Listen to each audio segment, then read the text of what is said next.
All right. Good afternoon, everyone. I'm Ward Lundgren from the Camera Company. I just wanted to remind you that our Odana Road store is open Monday through Friday, 10 a.m. to 3 p.m., and we're doing curbside pickup, printing photos, and mailing things out. So give us a call. We'd be more than happy to help you out. You can shop on our website, cameracompany.com, and we have free shipping on any order over $50. And if you see something on the website, but you prefer to order it online or over the phone, give us a call. We'd be happy to do that too, and either ship it to you or have you do the curbside pickup. Our Wisconsin prints for printing photos, we're printing every day, and we offer free shipping on any order over $25 on Wisconsin prints. So this is the last hurrah for our Tamron seminars. But maybe we'll do some more later. And next month we plan on transitioning. We're going to do some of our own seminars. We can bring some of our people back to work. So some of our employees are going to be having some of their own seminars. So look for that on our website or social media. And I'd just like to thank Tamron for doing all these sessions. This has been really great. Learned a lot, and people have really enjoyed it. I've got a lot of positive feedback. So I'm going to pass it over to Steve Ostrander from Tamron. Thanks, Steve. Thanks, Ward. Appreciate it. Camera Company has been a good partner with us for a lot of things, including these virtual seminars that we've been doing, and we appreciate that. I just wanted to let you know that I'm the salesman, the sales rep in the area, and so I hope to see you guys in the store at an event in the near future. But in the meantime, we'll do things this way. And just wanted to remind everybody if you fall in love with a particular lens that Jeff is showing today or talking about, or if you have questions about any of that, we'll be taking questions at the end, which you can type into the chat. And then Jeff will answer those questions at the end. There are rebates going on right now on most Tamron lenses, anywhere up to $200. And there are some extra special deals on some of the lenses where you get a free $160 circular polarizer. Ward would have all the information on that. They do have most of the product in stock, ready to go. So if there's something you need, let them know, and they'll be glad to help you out. With that, I'm going to turn it over to Jeff and let him dazzle you. Take it away, Jeff. Oh, thanks, Steve, and good afternoon, everyone. I hope you can hear me okay. Maybe somebody give me a thumbs up if you can hear me. All right. I see one thumbs up. That's fantastic. Welcome to our next presentation. We've done several here with Camera Company. I've done a couple, and several of the other Tamron Tech team members have. Today is kind of a special one.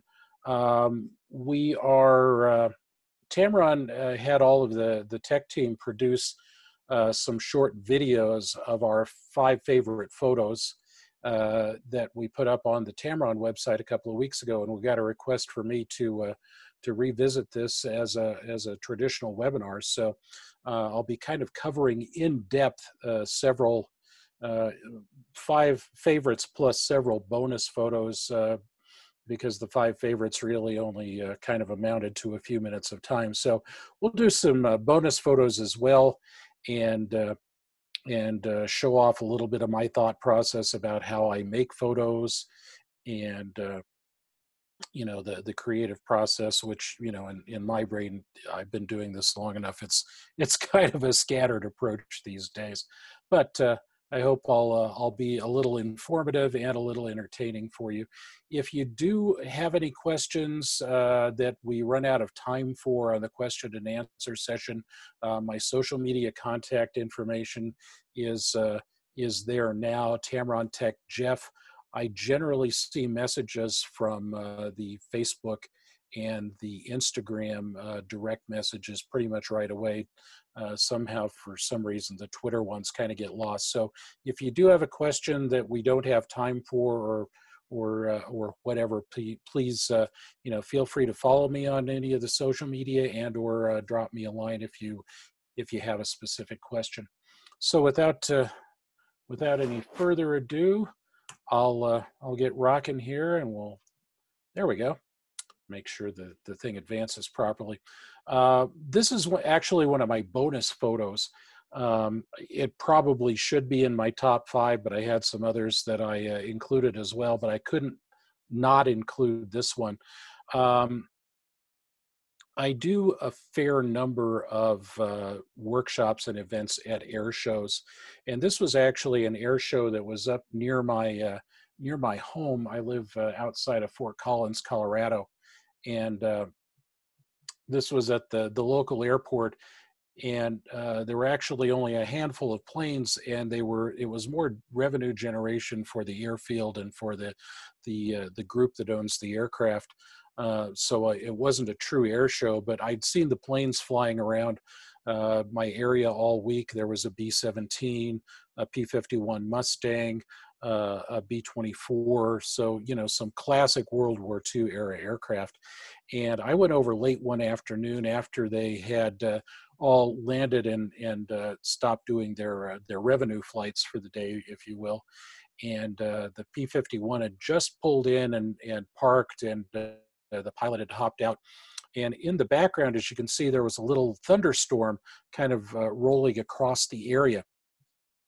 And I pulled my my pickup truck over to the fence at the edge of the ramp, and climbed on top with my tripod, set the camera up on the tripod in the back of the truck bed, and was hoping, as this lightning storm passed, that I would be able to capture a bolt of lightning in the frame.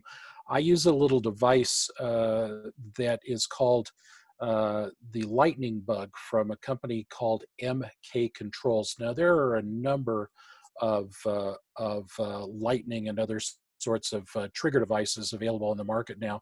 I bought this one years ago, or actually it was believe it or not, an anniversary gift from my wife. I'd been talking about it, and she was kind enough to recognize my desire and hooked me up for my birthday.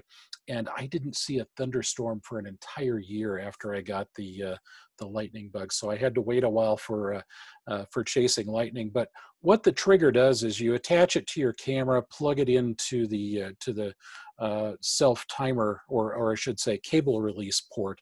And when the lightning bug senses the infrared that happens just before the visible flash of light that we see in lightning, it fires the shutter.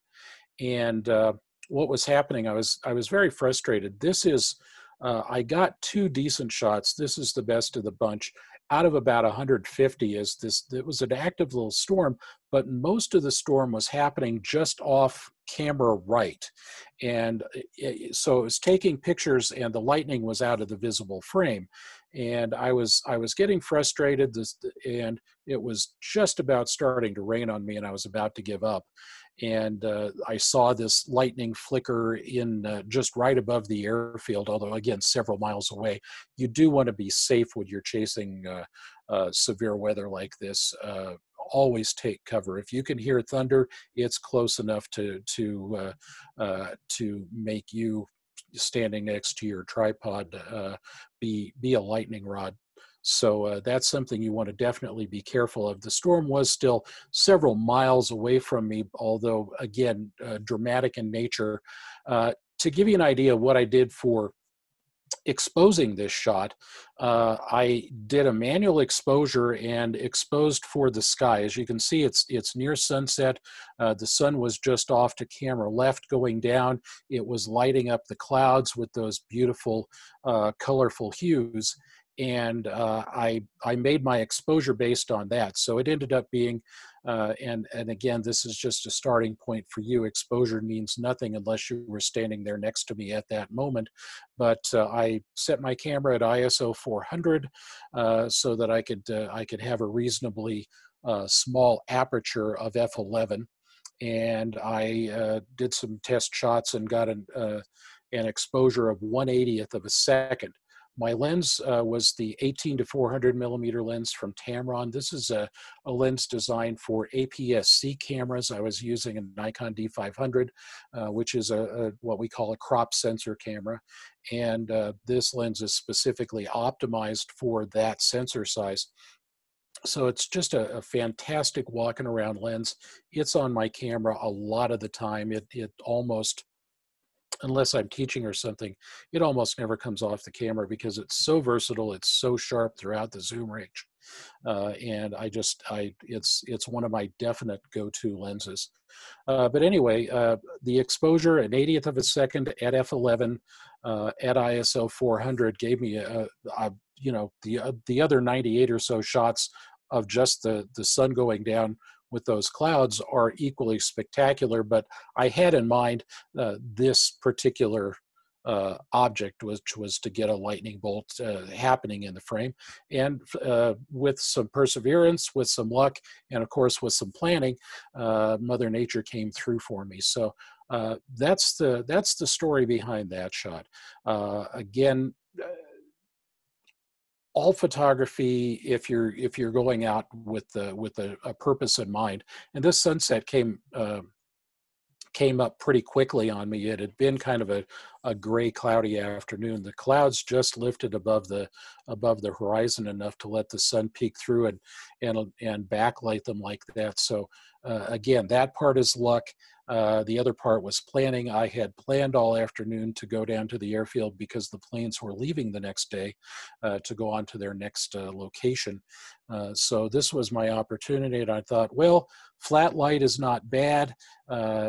The P-51 in the foreground there was illuminated by the lights on the airfield that had just popped on for the afternoon or evening because, again, sun was going down. So the floodlights that allow people on the ramp there to see what they're doing as they're taxiing around in their aircraft had just come on. Fortunately, they were LED lights, so they gave me a pretty decent color rendition of the light falling on the P-51, and Mother Nature did the rest. So again, the thing that is in common in almost all of my photos is planning and execution, and then, luck falls into place too.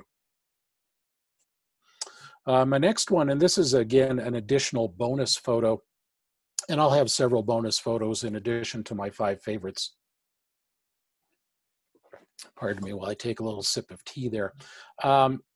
I'm fortunate where I live in Colorado. I of course travel when things are a little different, 40 plus weeks a year on Tamron's behalf, traveling around the country. I've been to Camera Company a number of times, and I really like visiting there. You've got always great photographers that are interested in learning and coming to our workshops and outings and so on. So that's great. I'm truly fortunate in that right next to the Denver airport, or within a few minutes drive, a 15-minute drive of the airport parking lots basically, is a national wildlife reserve. It used to be the Rocky Mountain Arsenal, where they stored back between, I think, going back as far as World War I and World War II, and then through the 70s, they stored munitions there.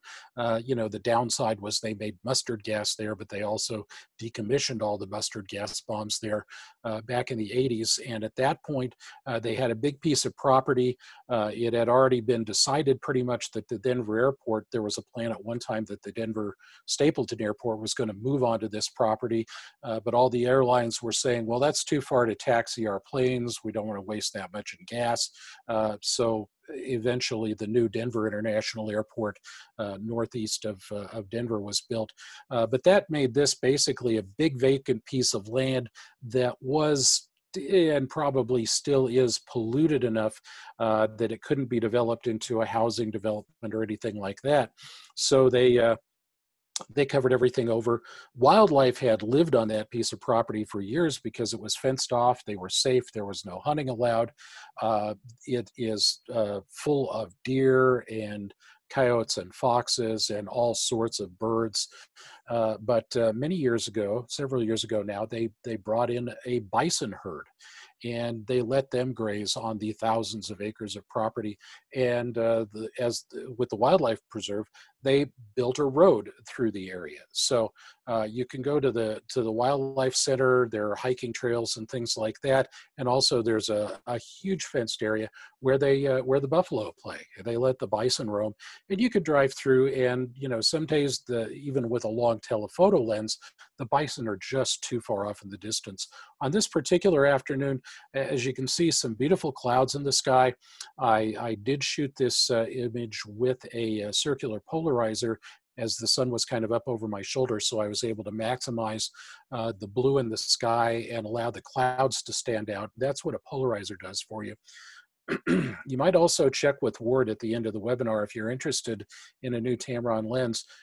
Camera Company has a promotion where several of the Tamron lenses qualify to, when you purchase the lens, get a free polarizer. So hint, hint, it might be a good time to look into that. It doesn't qualify on every lens, but a number of our most popular lenses will get you a free circular polarizer, and it's a high quality one. It's one that I use.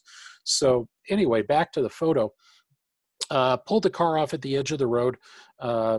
Again, I was on my way to the airport, but I built myself in some time to run through the wildlife preserve. You never know what you're going to get there. And I pulled over as the bison were grazing, and I had just gotten the new 28 to 75 millimeter 2.8 lens that fits Sony cameras, and threw that onto one of my Sony camera bodies, and just started shooting this beautiful landscape with the bison grazing and that gorgeous sky in the background. So this is a pretty straightforward shot, just again, circular polarizer. The beauty of a polarizer with a changeable lens camera, you're viewing through the lens, whether it's optically or electronically, and you can rotate the polarizer to see the effect you get. We call it WYSIWYG. What you see is what you get. And I got the polarizer set just right, and pretty much a straightforward opportunity here, f11, so that again I was carrying a decent amount of depth of field. This was at the wide angle end. This was about 28 or 29 millimeters, right at the wide end. ISO 100. I didn't need high ISO because it was bright, beautiful day, and a 250th of a second at f11. And so that was the tale of this. And just a reminder that you can find great photo opportunities close to home. And again, for some reason, this wildlife reserve was there for years before it dawned on me. And I'd read about that there were bison grazing on the property. Didn't think about it until one afternoon I decided to drive over and see what it was all about. So look for those opportunities like that close to home, and you may be surprised what you find. So with that, I'll move on to my first of my 5 favorites. This may be recognizable to some of you. This is, of course, the Capitol Dome in Madison, Wisconsin, the Wisconsin State Capitol. I shot this with at that time, the brand new 17 to 28 millimeter f2.8 lens, also again designed specifically for the Sony cameras. And we do have similar wide angles to fit the traditional lens mounts as well. I was actually doing a workshop for a store in Green Bay, and I had driven through Madison, and on my way to Green Bay, I thought, well, I have a few minutes. I should probably stop and do a little location scouting. And your state capitol, and I'm sure right now it might be a little different, but basically all the doors are open to the public. You can walk right in. You don't have to go through metal detectors, which was a kick in the head for me, because at most government buildings nowadays in other parts of the country, you have to empty your pockets and have them go through your camera bag. And so I had already expected this, and hidden all my valuables in the trunk of the car, and walked in with just the camera over my shoulder, and still expected to be to go through the typical magnetometer and those sorts of things. And I walked through the door, and there's nothing. So it's great, easy access. I was asking one of the security people there, and he said, "No, we believe that it is the people's house, and that it's your right to come in and visit and do business with the state as necessary, and just enjoy the phenomenal architecture and art that is this beautiful building." So I was able to shoot a few shots, and again, the lens was brand new to me, so I wanted to put it through its paces. And I don't use, in post-processing, I don't use distortion correction. I do, in fact, this is practically straight out of camera. I did a little levels adjustment. There's no extra sharpening or anything else. This is straight out of the camera. I was on a tripod at ISO 800. I did crank this down to f16 because I wanted to make sure I got plenty of depth of field, even though obviously the top of the dome is some distance away. And I was on I think the second level up in the building, and ISO 800, and that beautiful afternoon light coming through the windows at the top of the rotunda was basically all the illumination that was needed. And the architects that designed this building, obviously well before photography was a thing, but they certainly gave me beautiful illumination and just a wonderful thing. But if you haven't been to the state capitol, you haven't been in a long time, as things begin to loosen up, definitely worth a photo outing. And maybe at some point in the future, Ward, if you're still listening in, we can maybe even do a camera company field trip over there. It's close, and just a beautiful piece of architecture. The event that I did with the store from Green Bay was actually on a Saturday in the late summer, so there was also the farmers market out surrounding the Capitol grounds, and that provided for a bunch more photo opportunities as well. So kind of a multi-purpose attraction, and just a wonderful place to photograph, and all kinds of architectural detail. You could shoot a macro lens in there. You could shoot portrait length lenses, ultra wides, a lot of opportunities to shoot in a beautiful structure like that. Yeah, Jeff, we'll definitely have to make it back there. I love Absolutely. the Capitol. I've lived here 40 years, and I've only been in there probably a handful of times, but it's an awesome place to shoot. We'll do that. Absolutely. I plan every time I'm in town, I want to go back. It's just so beautiful. And in the again, location scouting, I was there for less than an hour because I had to get to Green Bay, and the next afternoon, of course, I was doing more teaching than I was shooting. So just again, an absolutely wonderful venue, and I think we need to put it in our rotation of workshops. So on to the next photo, and if you've been to one of my wildlife or landscape or nature workshops, you've probably seen this photo before. This is my most monetized. I've sold this the most wildlife photo that I've ever made, and it's just, I fell in love with it the moment I created it, but it was months in the making. Again, up here in northern Colorado, near where I live, there's right off Interstate 25, there is a tree, an old cottonwood tree that has attracted these great blue herons over the years, and local wildlife photographers now, it's hard to get to because it's all on private property. It's on property that's an old gravel pit, so you really can't get close to it, but all the locals refer to it as the heron arms. And the herons, of course, then fly out away from the tree during the day to go hunting and eat and bring food back to the babies once they hatch. And this particular day, actually, as I said, 2 or 3 months in the making. This was late spring, and I had been going to a wetland area near where I live, where I had seen the herons hunting for their afternoon meal every day for weeks when I was home from, in between company travels. And I drive by there in the afternoon, and I just off of a busy county road. And as soon as I hit the gravel, the herons would look up, or they'd change their behavior. Sometimes they'd spook and fly away. And it took a few weeks or several trips there until it dawned on me, why don't you try and get there before the herons do, so that you're not scaring them off with the car pulling off the side of the road?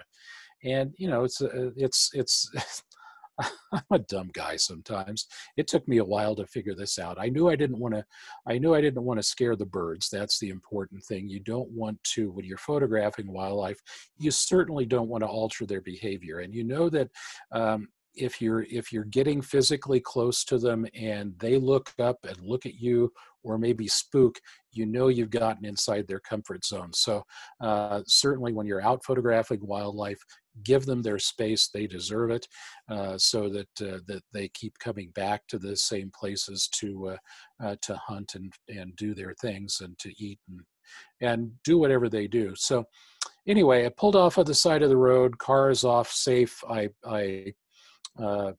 popped the door open, set my tripod out. I was going to use a tripod with a gimbal head, and I was doing some practice shots and some test exposures, and I realized that it was going to need to be a handheld shot because of other birds that I saw flying around. Again, this was before there were 4 or 5 herons that went hunting there and still go hunting there every day. So I threw the tripod back in the car and just kind of waited and bided my time, and again did some test exposures, because as you can see, the bird is heavily backlit. It was late afternoon. The sun was coming across from the upper right hand side of the frame, so I was going to have to deal with a backlit subject. So I did test exposures and ended up using exposure compensation of about 1 1/3 stops to the plus side. So again, exposure compensation for a backlit or a spotlit subject is an absolute must, because I was shooting in a shutter priority mode. I wanted to have a high enough shutter speed to get a nice clean shot of the bird as it was flying in. And what I discovered was, again, ISO 400. I was shooting at f11. This was on a full frame camera. And I came up with a shutter speed with that exposure compensation dialed in of plus 1.3. My shutter speed ended up being 1/320th of a second. And I might have preferred a little higher shutter speed, but I didn't want to go to higher ISO. So I knew that I was going to have to pan with the bird and follow it in. So as soon as I saw the birds flying toward the wetland, I zoomed the lens all the way out, and this was shot at 600 millimeters. But I caught the birds when they were still kind of specks in the viewfinder, and followed 2 or 3 of them and kind of guessed at which one might come closest to me when it landed.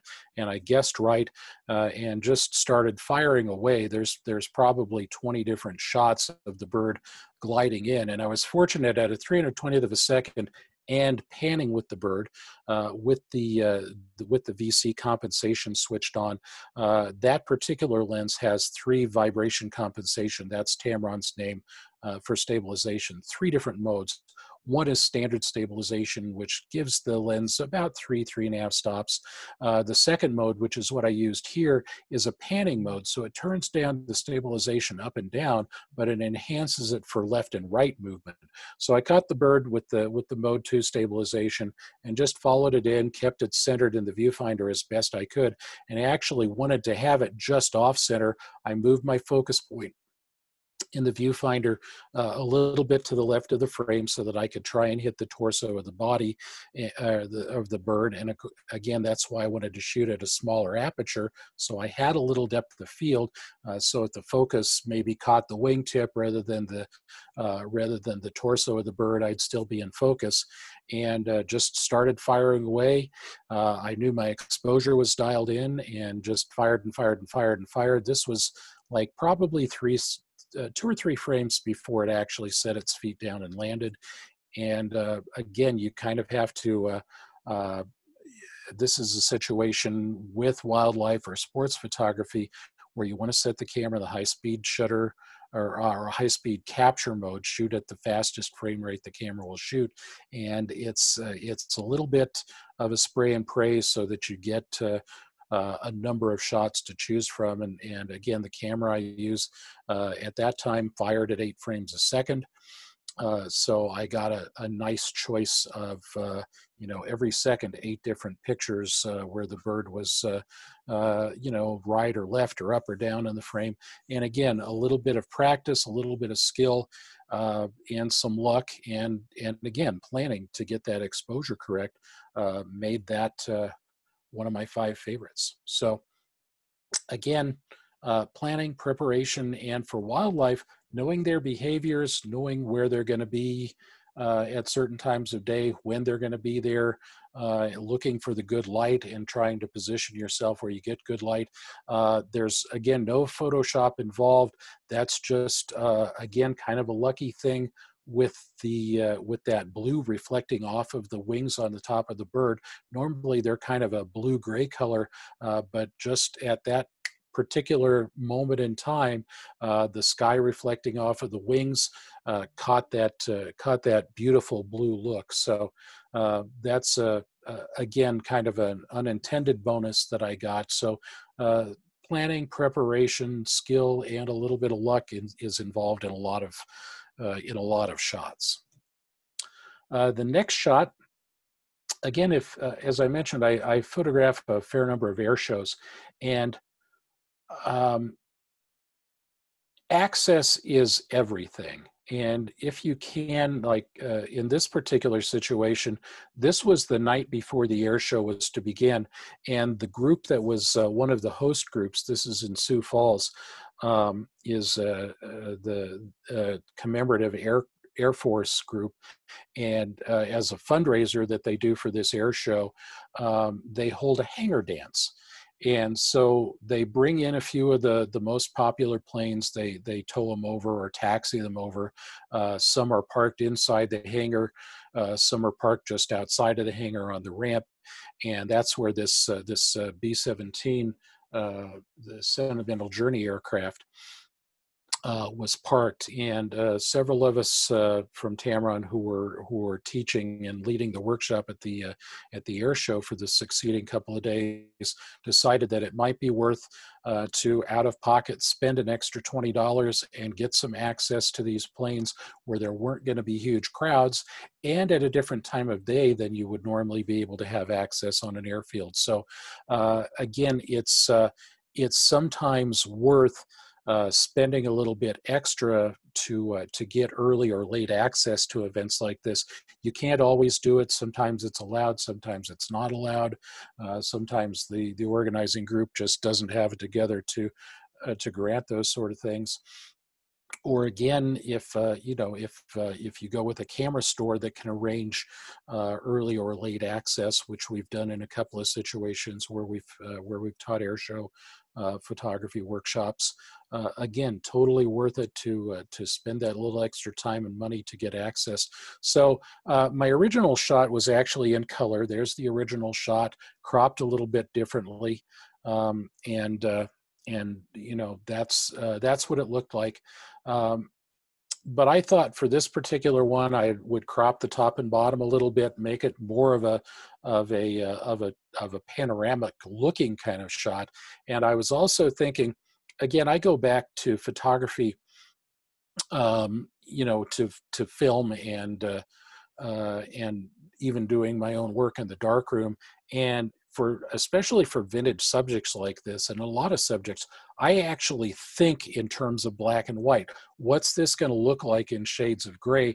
And I generally, with the ease of use, or with the ease of being able to convert in post to black and white now, I will do everything I can in the field and do as little as possible in post to my photos, because the fun part of photography is not working on your computer. At least in my opinion, it isn't. It's going out and making the images in the field. So again, correct exposure, the right ISO, the right composition, the less you have to do in post for my workflow, the happier I am.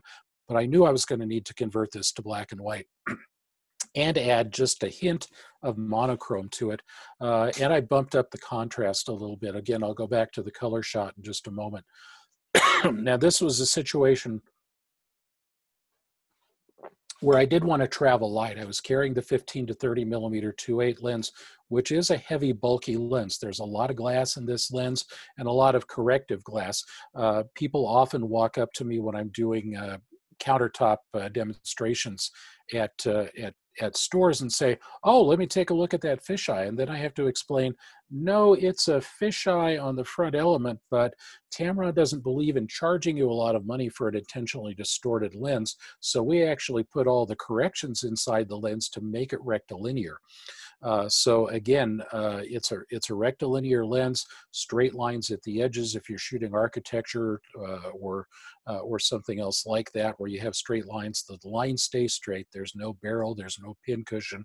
So it's a really fun and comfortable lens to work with. But to put all the technology in to make it a rectilinear lens, it's a beast. It's bulky and heavy. So I wanted to travel light that night. I was just carrying that lens on one camera, and I was using an all kind of a short, fast zoom on another camera.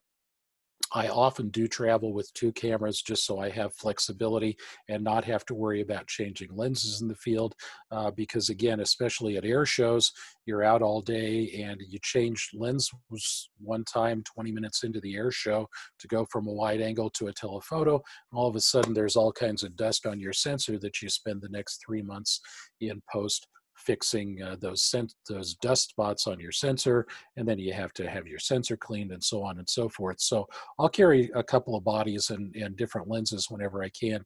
But in this one, I didn't carry a tripod with me.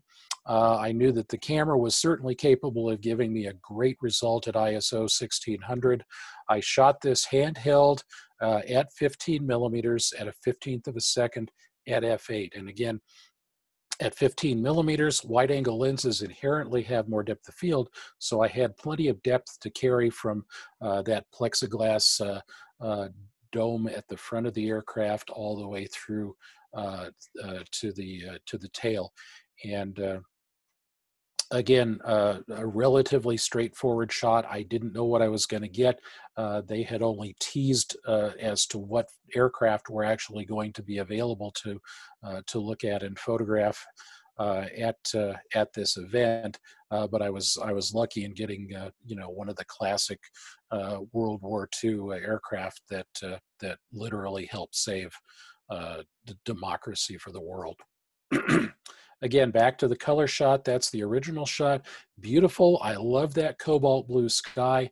I actually did set the camera's color balance in the color setting to an incandescent setting, just because I wanted to enhance that blue in the sky.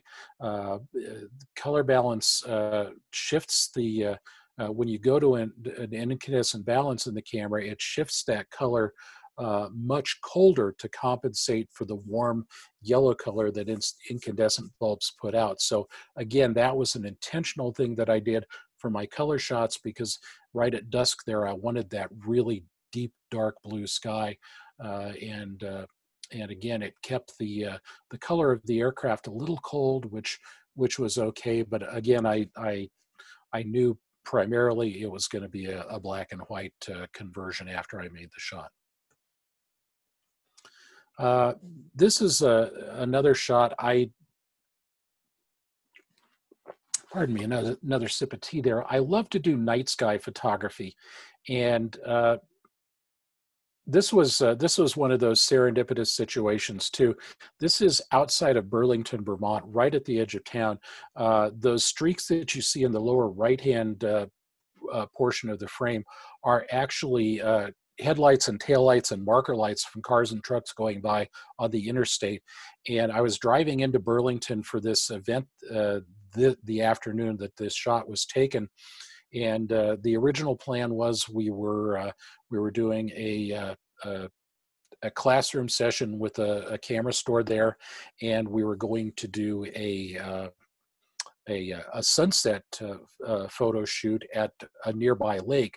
Well, as luck would have it, Mother Nature didn't want to cooperate that afternoon, and it was just pouring cats and dogs. But I saw these whale tails, and I thought, yeah, maybe before I leave town, I'll have to figure out how to drive and get to them and get a couple of shots. They're probably 20 feet tall. They're up on a berm, as you can see, above the highway level, so that you can see them. Just a great piece of public art. And since the seminar was rained out, or the second half of the seminar was rained out, we kind of all went our separate ways, had a bite to eat, went back to the hotel. And about 10 o'clock that night, my sales rep for the area called me and said, "Have you looked outside recently?" And I said, "No." And I had actually been working on an upcoming presentation. He said, "Take a look out your window." And the rain had stopped, the sky had cleared out. And he said, "Are you thinking what I'm thinking?" And I said, "Well, we could be up to our knees in mud, but let's try and find the whale tails." So along about 11 o'clock, we drove out there. Google Maps was our friend that day, and it turns out that it was on the edge of a park that they were developing into ball fields. So it was in fact kind of muddy, but we found a path out through a walking trail that goes near these, and we set up and spent about an hour doing night sky photos. There was a little bit of fog in the air, drifting in and out. You can see that kind of haze on the left-hand side of the screen where the oncoming traffic was lighting up that fog in the sky. So that was kind of an added bonus. I knew that the Milky Way was going to be in a good position to be photographed that night, although, and this is proof that you don't have to necessarily go to a dark sky area. This was right on the edge of town, and Burlington's a pretty good sized city, so plenty of light pollution, plenty of light to potentially mess up the photo. But I said, let's give it a try. That big bright spot down in the about a third of the way in, right smack in the center of the frame, was Mars. This was a couple of years ago when Mars and the Earth were very close, so Mars was very bright in the sky. And again, did a bunch of test exposures to see what worked well. Again, a tripod shot. I used a self-timer because I didn't have a cable release with me, and just let the timer count down. This was ISO 1600, a 20-second exposure at f4. There's a formula for doing night sky, and I'll just throw this out real quickly. And again, if you don't catch it, again, you can DM me, and I'll or during question and answer I can repeat it. But you divide your focal length into 500, and that'll give you the number of seconds before the motion of the Earth starts causing the stars to go from pinpoints into showing trails. Now these are right at the edge of that motion. If I'd gone another 2 or 3 seconds, you'd start to see blurring in the stars. But this was 20 seconds at 28 millimeters. Now, if I was using the 15 to 30, I could have gone to 33 or 30 seconds or so. But if I was only using a 50 millimeter lens, I could only shoot for 10 seconds. So for night skies, the wider angle a lens you can use, the longer you'll be able to shoot. So again, that, focal length into 500 for a 50 millimeter lens, that's only 10 seconds. It's actually only about 16 or 18 seconds, so I kind of fudged it here with the 28. But again, if you can get to a 10 or a 15 millimeter focal length, you can go for 30 seconds or so before, again, the Earth's movement starts to cause you problems. And luckily in the Northern Hemisphere, all the way from late spring through early fall, or late summer at least, you can get the Milky Way, get a good piece of the galactic core if you're looking toward the southern sky. And again, on nights when there isn't a moon, and we were fortunate, again, the moon rose very, very late that night, so we were already back at the hotel before the moon came up, so we didn't have that interference. So again, just a wonderful kind of thing. My fifth and final of my 5 favorites, again, some planning and luck and calculating and guessing all came together to create this photo. This was at an air show down in Fort Worth last September or October. I had been working at an outdoor landscape photography workshop on the Oregon coast all week, and I was seeing the moon coming up later and later and setting, later and later in the day. And I was thinking, wow, by the time I get to Fort Worth, it might just be in a good spot in the sky late morning, early afternoon, where it's still high enough up that I might be able to get planes flying in front of it. And that, in fact, was what happened. This was day 2. Of course, the moon sets about 40 minutes later every day, rises 40 minutes later too, of course. So the first day, the moon just wasn't in the right position for any of the higher flying planes to get to it. But I thought there was a good chance that air shows follow the same schedule, and they're generally multi-day events. If you can go to an air show the day before it starts and stand at the edge of the airfield, obviously don't trespass, but you can look at where the planes are flying, where they're going to fly their routines, and so on.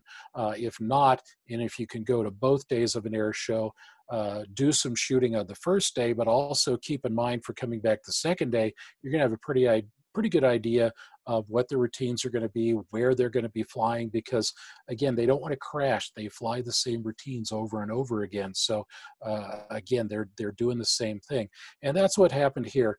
I was using, at that time, a camera I had never used until that day. It was the new Nikon Z6, which is one of their mirrorless cameras. I had just gotten it, and I thought, well, I don't have anything to lose. I'm going to put it through its paces because I'd already had all the workshop attendees happily involved in making photos. So I put the 18-400. Again, this is a crop sensor lens, but with the mount adapter to fit traditional Nikon mount lenses, it offstands the lens a bit.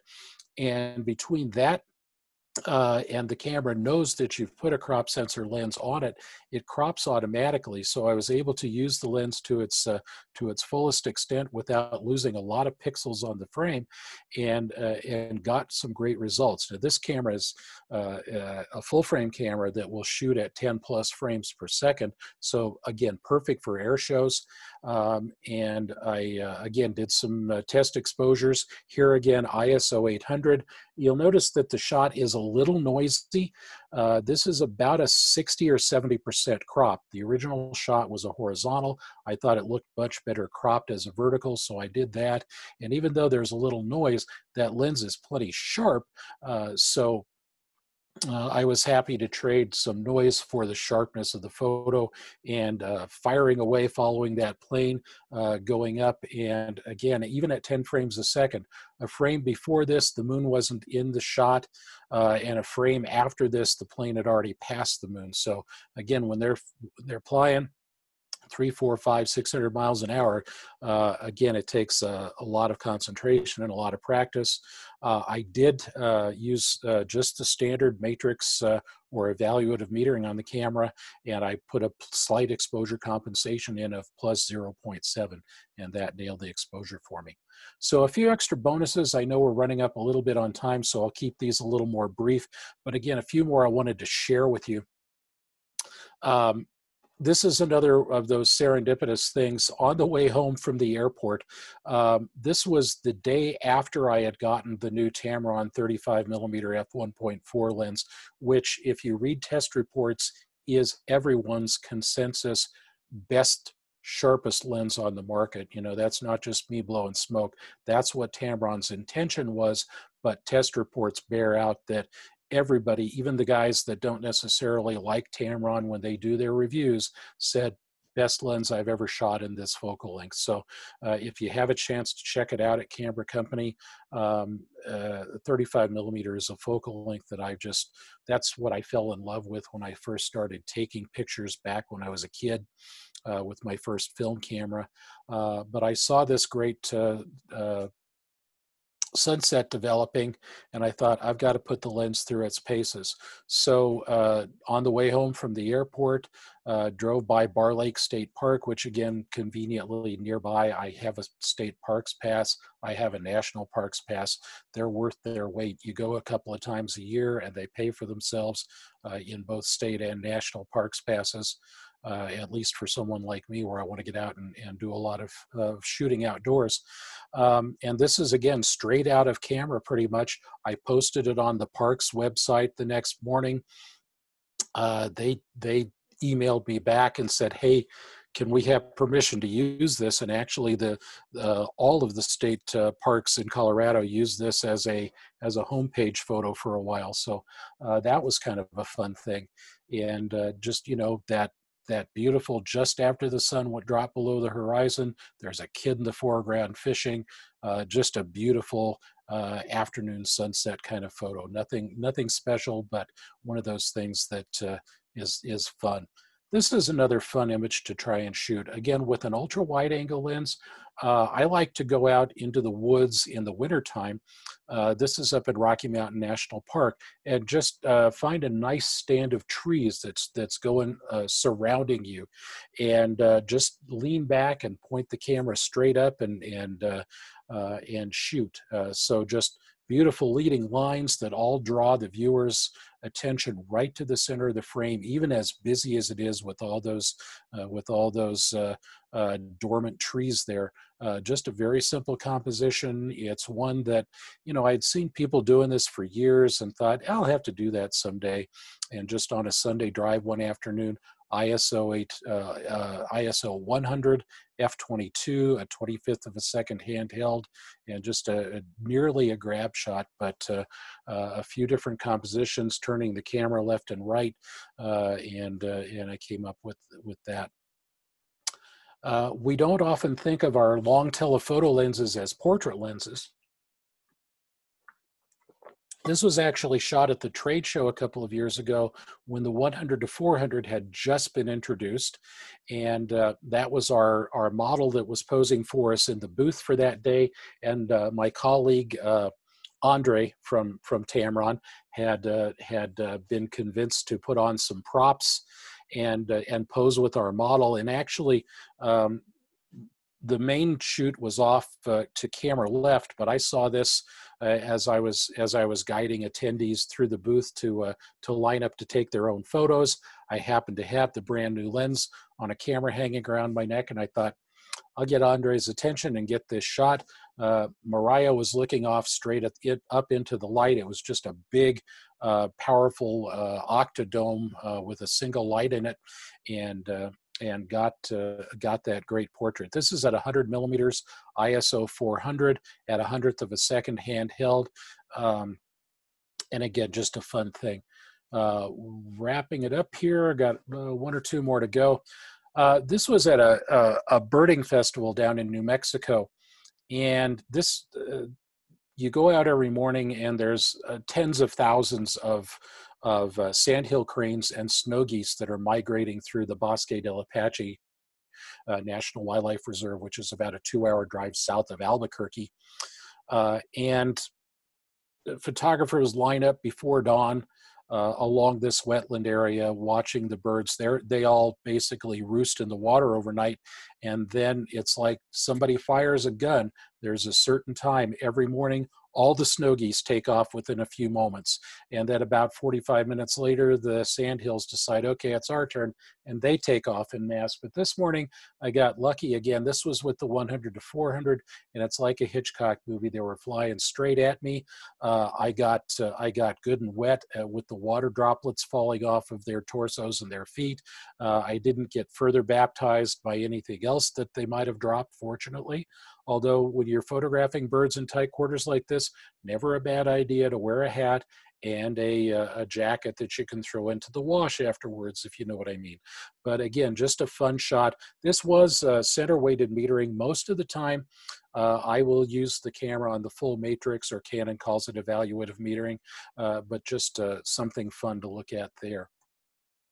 My last shot is, this is another serendipitous shot. And if you've been to my workshops, again, you've seen this shot before.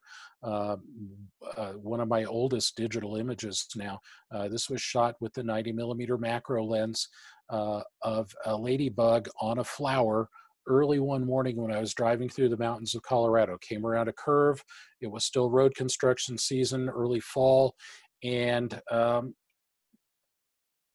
the sign was flashing, blasting ahead. I came around another corner and I was the second car in line, and it said to expect 30-minute delays, turn off your radio, blah, blah, blah. So I turned off the car, grabbed the camera and lens off of the seat, and hopped out and started walking around the mountainside. And this little speck of color caught my eye. And again, it's one of my most requested photos. And again, this is a photo I've sold numerous times too. But just a simple, straightforward shot. ISO 200 f11. It was overcast, so I had that nice sky. You can see the clouds in the sky reflecting off of the top of the ladybug's wings there. And the bug was just waiting for it to warm up enough to get out and do what bugs do during the day. So again, keep the camera handy at all times. You never know when you're going to get a great shot like that. I'll open it up for questions. Again, I want to thank our hosts at Camera Company for allowing us to join them. If you're tempted, again, there are some great national rebates from Tamron, and a few of those bonuses I mentioned, like certain lenses that have the free circular polarizer, and that's limited time offers. So again, I'm Tamron Tech Jeff, and I will hand it back over to our hosts. And thank you again for joining us, and we'll open it up for question and answer here. Okay, Jeff, I've sifted through these questions as they've been coming in, so I'll just kind of let you know what they are. Oh, fantastic. The first question was, how much tweaking of the first image of the P51 and the Lightning was done in Photoshop? Almost none. That's nearly straight out of camera. The only thing I did, again, I exposed for the sunset, and all I did in post was do a little levels adjustment. That was all that was needed. Again, know your equipment, know how your light meter in your camera works and sees things, know how your lens performs, know how your camera performs. And I don't do stuff in post if I can avoid it. So just a little levels adjustment to make it look better for projection or web viewing. And there was a question about what the device that was used. You said it was a lightning bug? Yeah, Lightning Bug is the product name. And again, there are a number of different of these trigger devices out. Lightning Bug is from a company called MK Controls. I don't think they're a small enough company that I don't even think they sell through camera stores. Ward might know for sure. Yeah, I put in an inquiry to Ward about, yeah, you had something like that. So they may have another device that's similar. That's just, again, I've had this for several years, and it's something that during lightning season, it goes in the camera bag with me. And like you say, I got it for an anniversary gift, August one year, and I didn't see a lightning storm for almost another year. So it took me that long to be able to even try it. Ward, do you have something like that? No, unfortunately. That's a cool gizmo, though. I should look into carrying those. Yeah, I have seen them in a couple of stores. It might be worth getting in contact with them. I mean, it's never going to be a huge sale item, but you try it once and you're hooked. Yeah, I've tried the timing thing, and that doesn't always work so well. Sadly, no. Especially for daylight exposures. For if you're chasing a thunderstorm at night, you can just set the camera up and crank your shutter open for 15 or 30 seconds and hope for the best. But this takes a lot of that guesswork out of it. Somebody did ask, I had posted, you were talking about the 3514, and I had posted that we do have a $200 instant savings on that right now. Yeah. One of the things I forgot to mention is it's Canon and Nikon only. Somebody asked if it was made for the Sony, and it is not currently available in the Sony mouse. Sadly, no. We do have a 35mm f2 for the Sony, but not the 1.4 currently. On the snow geese picture, what time of the year was that? That is in November. I just got word, because I do that birding festival at Bosque every year. I just got word that unfortunately they have chosen to cancel it for this year, but certainly the birds are still going to be migrating. And there's a lot of great pathways around the country. Bosque is one of the kind of the meccas for both the snow geese and the sandhills coming through there at the same time. But anytime from, I've been told, from late October on into early to mid-December, you'll still find hundreds, if not thousands, of birds there. But there are flyways, again, do a little research all over the country, and you're going to be likely to find. And somebody asked if that was a JPEG image. It is a JPEG image. It's just, I shoot in RAW and JPEG, and I have a RAW file of it, but I do most of my conversions for webinars and so on as JPEGs, just because it's quick and easy. In fact, the reason that first saw the light of day is I had gone back after shooting that morning, and there's a tent with what amounts to a big a trade show, and most of the camera companies are there. Tamron's there, and there was a Canon printer rep set up right across from me, and I threw the image onto my iPad, and I was just letting it run as a slideshow, and she said, "Hey, back up to that shot of the geese taken off," and I said, "Okay," and she said, "We need to make a print of that. That's cool." So that's how it first saw the light of day. And it's also, because of that, now framed and hanging on the wall here at home. Very cool. Do you use photo pills? I do occasionally. Photo pills will tell you all kinds of exposure information, how to determine depth of field at a given focal length and aperture. It'll tell you, sunset, sunrise, moonrise, moonset, all kinds of information as to what's going to be happening around where you are, and also helping you determine how to get the shot that you're envisioning, and depth of field calculations and things like that. Can you tell us what Photo Pills is? It's an app for your phone. I think it's both Android and iPhone compatible, and it's PILS, Photo Pills, and it's inexpensive or maybe free, but it's a good resource to have on your phone when you're traveling and out stalking images. When you shoot the 100 to 400, are you shooting mainly full frame? I go back and forth. I love it on full frame, and that portrait shot was done on a full frame, but the birds was done on a crop sensor. Okay. And have you tried LR profiles?